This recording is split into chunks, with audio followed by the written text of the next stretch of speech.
बिहारचा आता जो निकाल लागतोय, जी बढ़त त्यांना मिळते ते जर पाहिलं तर बिहारमध्ये कम्प्लिटली एनडीएचं सरकार हे येणार हे जवळपास निश्चित झालेलं आहे. बिहारची जनता जी 15-20 वर्षापूर्वी विकास काय असतो हा त्यांच्या मने ध्यानी सुद्धा नव्हता, परंतु नितीश कुमार सारखं नेतृत्व किंवा मोदी साहेबांसारखं नेतृत्व जेव्हा त्या ठिकाणी प्रस्थापित झालं, त्या ठिकाणी आलं आणि त्यांनी ज्या गतीने तो विकास केला, बिहारमध्ये कधीतरी इंडस्ट्रीज जाईल असं कधी स्वप्नातही वाटलं नव्हतं, परंतु बिहारमध्ये ते झालं. आता तिथलचा क्राईम रेट तुम्ही कमी झालेलं पाहताय, तुम्ही दारूबद्दलचे असलेलं धोरण सरकारचं बदललेलं पाहताय, आणि मग जो बिहारी ज्याला गाव सोडून इतरत्र जावा लागायचा आज तो त्या बिहारमध्ये थांबतोय, आणि हेच मला वाटतं त्यांच्या यशाचा गमक असा. आता बिहारमध्ये आम्हाला रोजगार मिळतोय, बिहारचा जनता डेव्हलपमेंट होतोय, आणि म्हणून त्या सर्व बाबी धरून आज मोदी साहेबांनी आणि तिथे नितीश कुमारांनी त्या नस ओळखून बरोबर त्या लोकांना जे हवंय ते देण्याचा प्रयत्न केलेला आहे. निवडणुकीमध्ये विरोधात बोलायला विरोधाकडे काही मुद्देही नव्हते. काय बोलणार आहेत? पोट चोरीवर बोलतील किंवा इतर बाबतीवर बोलतील, परंतु विकासाचा अजेंडा जो होता तो फक्त आणि फक्त मोदी सरकार आणि नितीश कुमारकडे होता. म्हणून ही जी निवडणूक झाली ही वन साइडच होणार होती हे जवळपास निश्चित होतं.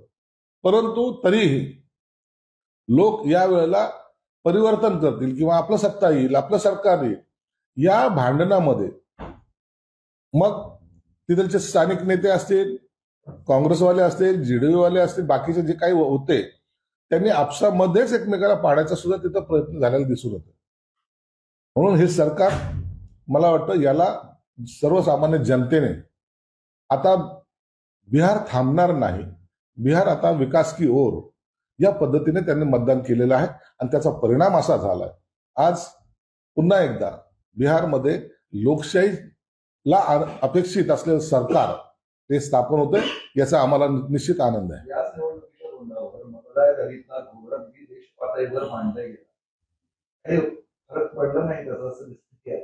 नाही तर घोळ असणं हा भाग वेगळा. त्या घोळमध्ये जे काही निवडणूक आयोगाला जे कळायचं, तुम्ही दरवेळेला पाहता की अनेक मतदार वगळले जातात, मृत लोकांचे नावं येणे, दुबार नावं येणे, हे हा जो प्रकार आहे हा काही ठराविक ठिकाणी निश्चित काही ठिकाणी आढळून पण आला होता, आणि त्याच्यावरती कारवाई सुद्धा झालेली. म्हणून तो मुद्दा आता बाजूला पडलेला आहे. मूळ जे मतदार आहे त्यांनी केलेलं मतदान काय म्हणतं याला महत्व आहे, आणि त्यांनी योग्य तो निर्णय घेतला असं आमचं तरी मत आहे. तिथल्या मुख्यमंत्री पदावरून चर्चा झाली आहे. नितीश कुमार यांची भाजप त्यांच्या मनावर अचानक जसं महाराष्ट्रात बदल केला तसंही होऊ शकतं. नाही, आता तो पक्षाचा त्या युतीचा अंतर्गत प्रश्न आहे, परंतु निश्चितप्रमाणे मला वाटतं योग्य तो निर्णय होईल.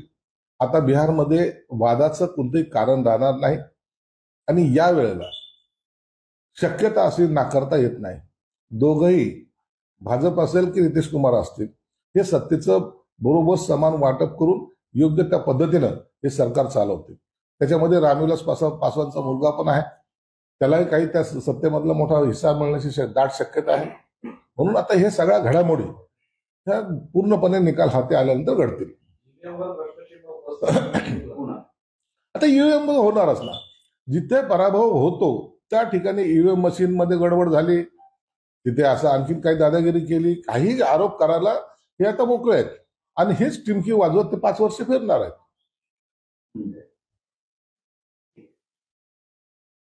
ओके, एक मिनिट सर.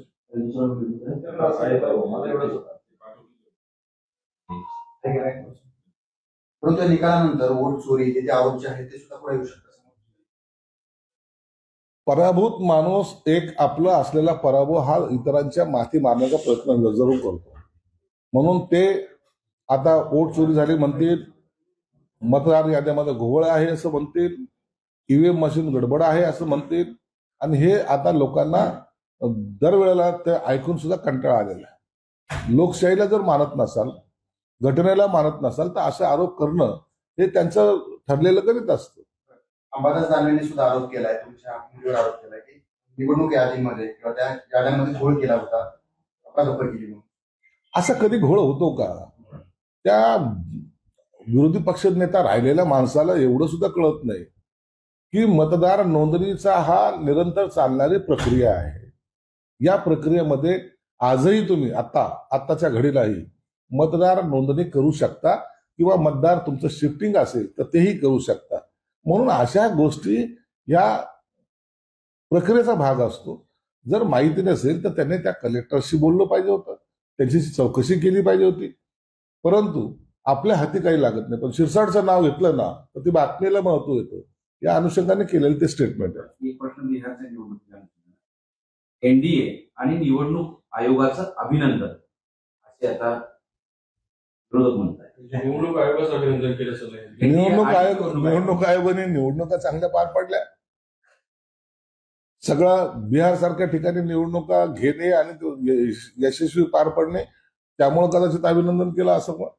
परंतु त्यांनी खोचकपणे जे काही निवडणूक आयोगाचं किंवा एनडीएचं अभिनंदन केलंय, त्यांना अखेरला विरोधी पक्षामध्ये बसायचंच होतं किंवा बसणारच आहोत याची पूर्वकल्पना त्यांना आली होती. सर, टोल शिफ्टिंग वरून भाजप आणि शिवसेनेमध्ये कलगी पाहायला मिळतोय. टोल शिफ्टिंग समर्थनच आहे, मात्र मीरा भाईंदरमध्ये नको. प्रताप सरनाईक यांनी त्यांच्या मतदारसंघात टोल शिफ्टिंग करावं असं नरेंद्र मोदी. हा आता त्या विभागाचा निर्णय आहे आणि तो घेण्याचा अधिकार त्यांना आहे. म्हणून यावर वाद वगैरे होणार नाही. परंतु एकनाथ शिंदे साहेब यावर निश्चित तोडगा काढतील.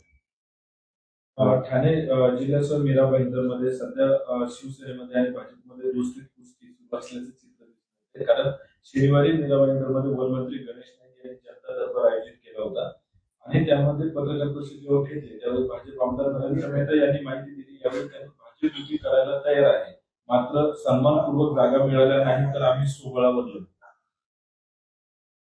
ठाणा असेल की महाराष्ट्रातला कोणताही जिल्हा असेल, त्या ठिकाणी सर्व पक्षाची भूमिका, मग ती शिवसेनेची असेल, भाजपची असेल, राष्ट्रवादीची असेल, सन्मानजनक पूर्वक जर युती झाली तर करावं असं प्रत्येकाचं मत आहे. आणि त्या ठिकाणच्या स्थानिक कार्यकर्त्याच्या मतावर सुद्धा युती करायची की नाही करायची हे ठरवलं जाईल असं वक्तव्य देवेंद्र फडणवीस यांनी केलेलं आहे. म्हणून आता निवडणुकीचा दुराडा उठलेला आहे. आता पुढे आणखी 8-15 दिवसामध्ये याच्याबद्दलचं स्पष्ट काय कोणत्या ठिकाणी युती होणार, कोणत्या नाही होणार हे सगळं चित्र स्पष्ट होईल. पण आता नगर परिषदेचा विचार केला तर 3 दिवस होते, युतीचाच त्रागड सुटे ना, असं कसं कधी सुटेल म्हणून कधी अर्ज म्हणतात असं काही नाहीये. हे तुम्हाला फॉर्म भरायला 3 दिवस बाकी आहेत, नंतर फॉर्म वापस घ्यायला सुद्धा काही कालावधी दिलेला आहे. त्या मधल्या पिरियडमध्ये या सर्व गोष्टीचा निर्णय होईल. संभाजीनगर जिल्ह्यामधल्या 7 पैकी बऱ्याच ठिकाणी, बहुतांश ठिकाणी शिवसेना स्वतंत्र लढण्याच्या तयारीत आहे. म्हणजे वैजापूर, त्याच्यानंतर सिल्लोड, पैठण, कन्नडमध्ये ज्या ठिकाणी आमदार आहेत आणि मजबूतीने आहेत, आमच्या संभाजीनगरमध्ये 6 ठिकाणी आमचे आमदार आहेत, 3 ठिकाणी भाजपचे आहेत. म्हणून त्यांनी यांच्या मतदारसंघामध्ये जर उमेदवार उभा केला तर मग युती होणार नाही. आणि म्हणून त्या आमदाराला त्यांचा निर्णय घेण्याचा अधिकार पक्षाने दिलेला आहे. ते काय निर्णय घेतील हे काही दिवसात आपल्याला कळेल.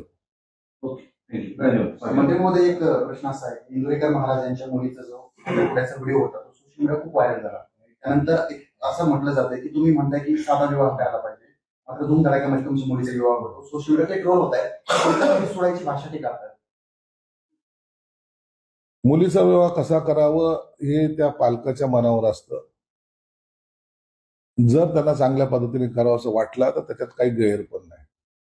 अनेक लोक अशी पाहिलेली आहेत की जी करोडो रुपये त्याच्यावर खर्च करतात. परंतु इंदुरीकर महाराजाला जे काही टोल केलेले त्याने साधेपणाने केला पाहिजे.